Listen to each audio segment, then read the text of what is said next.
Hi, I'm Teresa Hamilton. Have you ever felt as though life is passing you by? Because that's how Lauren feels, my heroine in my book Choices. At 45, she appears to have everything. Husband Rob, they've been together since they were in their 20s. Grown-up daughter Alexa, who flies the world as cabin crew. They have a beautiful house. They have no money worries, so Lauren doesn't have to work. In fact, the only fly in the ointment is her monster of a mother-in-law, Ellen. Lauren knows she should be happy, but she's dissatisfied, and she doesn't know why. So how does your story start? Well, on the morning that you meet Lauren, she's on her way to the doctor's when she has an accident and bumps her car into Debbie Wells's. Lauren doesn't realise yet, but that's the catalyst that starts a chain of events from which there's no going back.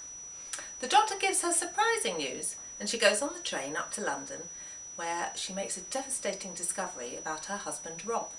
And if that isn't enough, shortly afterwards Alexa drops her own bombshell. So when Debbie finds a distraught Lauren later on that evening and takes pity on her, Lauren's life has changed beyond recognition. And meeting Debbie's delectable housemate Cameron Ellison only adds to the conundrum. What inspired you to write Choices?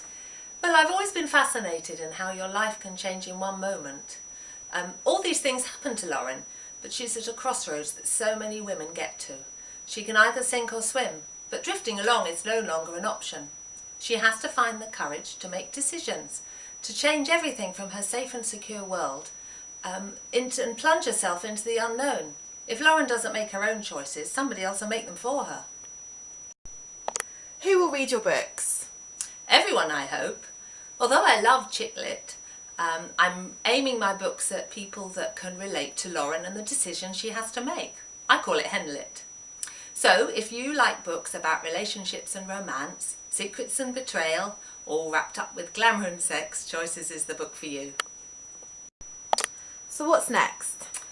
Oh, well, I'm halfway through my second book, again about relationships. This time it's three friends and the decisions they have to make about the dilemmas that come their way. You can follow me on my blog, teresahamilton.co.uk, where I write my diary of a long-haul stewardess, or you can follow me on Twitter. Oh, just one thing. When you've read the book, if you were in Lauren's shoes, would you make the same choices?